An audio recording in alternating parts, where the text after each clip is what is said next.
পহেলা বৈশাখের মুখে মারো লাথি যদি তুমি হয়ে থাকো সাচ্চা মুসলিম। আমি এখন কোণে সেজেছি পহেলা বৈশাখ উপলক্ষে আমাদের নামক আর স্বামী নামক সেই দুইজন পুরুষকে আমি মন থেকে ঘৃণা করি। মতোই করে ইসলাম ধর্মতেই করে হিন্দু সনাতন ধর্ম গ্রহণ করবো। পহেলা বৈশাখের মুখে মুতি তোদের বাংলা নববর্ষের বাংলাদেশ কয়দিন পর ধ্বংস হয়ে যাবে বিশ্বাস।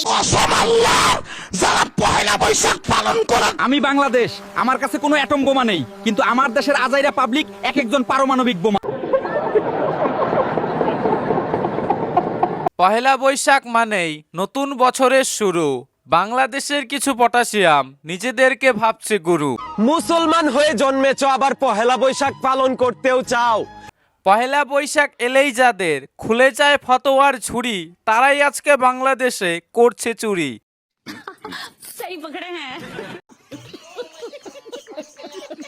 নমস্কার বন্ধুরা, প্রত্যেককেই জানাই নববর্ষের অনেক অনেক শুভেচ্ছা এবং শুভকামনা। নতুন বছরের শুরু আর ভিডিওতে নতুন কিছু থাকবে না তা কি করে হয়? এ কারণে আজকের ভিডিওতে মুসলিম মেয়েদের হিন্দু হওয়ার ঘটনাও যেমন তুলে ধরবো, ঠিক তেমনই বাংলাদেশের গোলমাল রাজনীতি নিয়েও আপনাদের সাথে আলোচনা করব। আপনাদের কাছে আমার ছোট্ট একটি অনুরোধ, আজকের ভিডিওটি শেষ অবধি না দেখে প্লিজ কেউ যাবেন না। পহেলা বৈশাখের মুখে মারো লাথি যদি তুমি হয়ে থাকো সাচ্চা মুসলিম জাতি। কেউ মনে কষ্ট পেও না, আমি এইভাবে কথা বলাই। ইলিশ আর পান্তা নিয়েও কেউ যেও না বটতলাই। শিরকের গুনাহ হয় না ক্ষমা, কাটি তওবা চারা। পহেলা বৈশাখ পালন করলে যে কি হয় হুজুরদের কাছ থেকে জেনে নিও। এখনো জানো না যারা, এটা হিন্দুদের উৎসব, মুসলমানদের জন্য নয়। পহেলা বৈশাখ পালন করলে কবিরা গুনাহ হয়। বন্ধুরা শুনতে পেলেন এই শুয়োরের নাতির কথা? এ বলছে পহেলা বৈশাখ নাকি হিন্দুদের উৎসব, মুসলিমদের নয়। আসল কথা হচ্ছে কি জানেন, কুকুরের লেজ টানলে যেমন কোনোদিনও সোজা হয় না, ঠিক তেমনই হচ্ছে এই ধরনের পটাশিয়ামরা।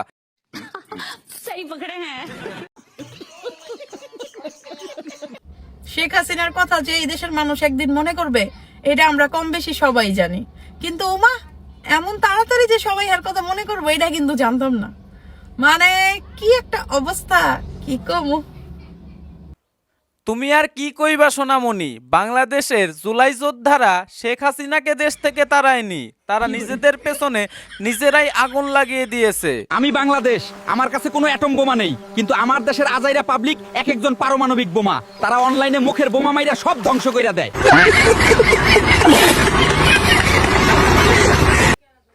আসসালামু আলাইকুম। আমি ইচ্ছা করে আমার ধর্মতেই করে ইসলাম ধর্মতেই করে হিন্দু সনাতন ধর্ম গ্রহণ করবো। আমার ইচ্ছা থেকে আমাকে কেউ জোর করে না। আমি ওই ছেলেকে ভালোবাসি, আমি ওকে ছাড়া বাঁচবো না, আর উনিও আমাকে ভালোবাসে, উনিও আমাকে ছাড়া বাঁচবে না। এবার আমি ইচ্ছা করে আমার ইসলাম ধর্মতেই করে সনাতন ধর্ম গ্রহণ করবো।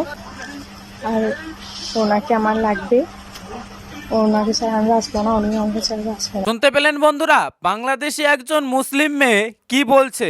আজকের দিনে দাঁড়িয়ে এর থেকে সুন্দর কথা আর কি হতে পারে, যে আমি একজন হিন্দু ছেলেকে ভালোবাসি এবং সেই হিন্দু ছেলেকেই আমার লাগবে। প্রয়োজনে আমি ইসলাম ধর্ম ছেড়ে সনাতন ধর্মে চলে যাব, কিন্তু তবু আমি একজন হিন্দু ছেলের বউ হব। একটা মেয়ে কখন এ কথা বলে জানেন? যখন সে একটা বিশেষ ধর্মে দিনের পর দিন নির্যাতন এবং প্রতারণার শিকার হয়। আল্লাহর কসম, বিশ্বাস করেন, আমার সৃষ্টিকর্তার কসম, আমি ঘৃণা করি মন থেকে সেই দুইজন পুরুষকে। বাবা নামক আর স্বামী নামক সেই দুইজন পুরুষকে আমি মন থেকে ঘৃণা করি। বাংলাদেশ কয়দিন পর ধ্বংস হয়ে যাবে বিশ্বাস করেন। বাংলাদেশ অর্ধেক ধ্বংস হয়ে গিয়েছে, আর অর্ধেক ধ্বংস হতে বাকি আছে, সেটাও হয়ে যাবে। কেন বললাম কথাটা? বাংলাদেশের মানুষ প্রচুর খাবারের সংকটে ভুগবে, বিশেষ করে যারা ঢাকা শহরে আছে। জনগণ, বাংলাদেশে সবকিছুর সংকট হলেও, খাবার, তেল, এমনকি অক্সিজেন, এই সব কিছুর সংকট হলেও ভারত বিরোধিতা করা লোকেদের কোনোদিনও সংকট হবে না। অকারণে রাস্তায় নেমে আন্দোলন করতে চলে আসা লোকেদের কোনোদিনও সংকট হবে না। চোরেদের কোনোদিনও সংকট হবে না, ভিখারিদের কোনোদিনও সংকট হবে না, চাঁদাবাজ লোকেদের কোনোদিনও সংকট হবে না। আউযু বিল্লাহি মিনাশ শাইতানির রাজিম। বিসমিল্লাহির রহমানির রহিম। আলাম তারা কাইফা रुको जरा सबर करो। আপনারাই বলুন তো কি বলবো এই সকল ধনুচাটা মেয়েদেরকে নিয়ে। মানে মাথায় একটু লিপস্টিক লাগিয়ে নিজেদেরকে হিন্দু প্রমাণ করতে চলে এসেছে এবং মুখ দিয়ে আবার কি সব কালমা টালমা নাকি পড়ছে। এদেরকে কি করা উচিত জানেন? এই রকমের লোহা গরম করে এদের জায়গা মতো লাগিয়ে দেওয়া উচিত। মারো মুঝে মারো মারো মুঝে মারো।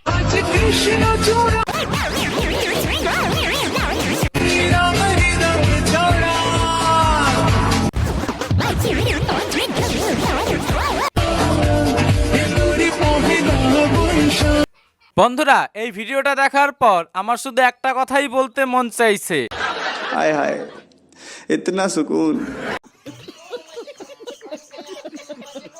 বাংলা 12 মাসের নাম আষাঢ়, জ্যৈষ্ঠ, শ্রাবণ, আশ্বিন, কার্তিক, পৌষ, মাঘ, অগ্রহায়ণ, ভাদ্র। হয়েছে ফাল্গুন। 12টা হয়েছে হয় নাই? আমি বলি আষাঢ়, জ্যৈষ্ঠ,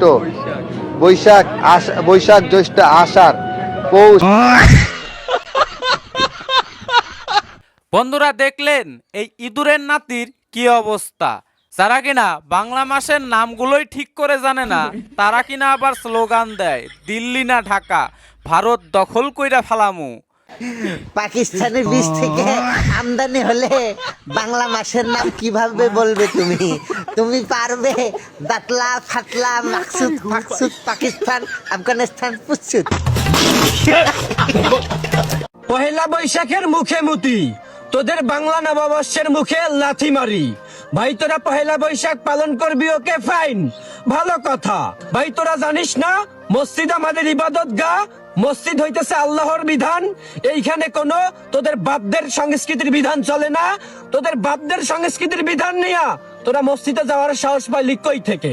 বন্ধুরা প্রথম কথা হচ্ছে প্রত্যেকটা বাঙালির উচিত এর মুখে মুতে দেওয়া। কারণ কি এটা বাঙালিদের একটা উৎসব, এখানে হিন্দু অথবা মুসলিমের কোনো ব্যাপার নেই।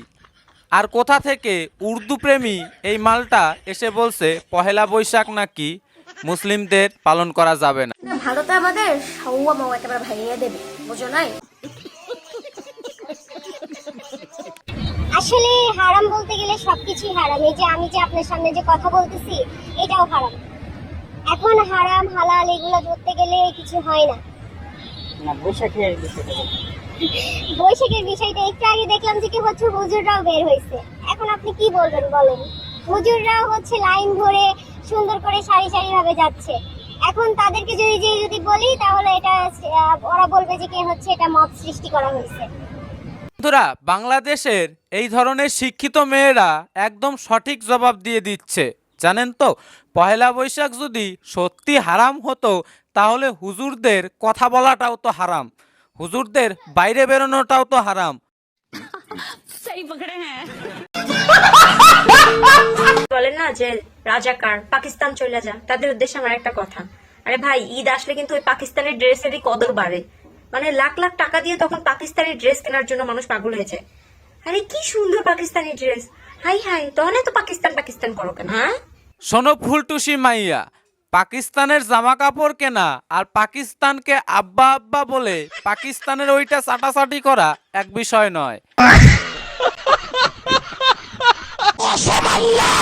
যারা পহেলা বৈশাখ পালন করার জন্য পাঞ্জাবি জামা বানাবি, জাহান্নামী জাহান্নামী জাহান্নামী জাহান্নামী। ये भगवान क्या जुल्म है। বন্ধুরা এই হুজুর যেভাবে চেঁচিয়ে চেঁচিয়ে বলছে আমার তো মনে হচ্ছে জাহান্নামের আগুন এই হুজুরের পেছন দিয়ে জ্বলা শুরু হয়ে গিয়েছে। এই জ্বালায় এই হুজুর এই ধরনের আচরণগুলো করছে।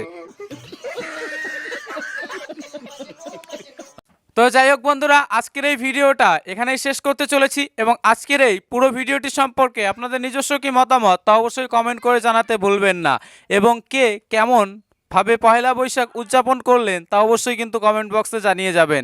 ভালো থাকবেন, সুস্থ থাকবেন, ধন্যবাদ।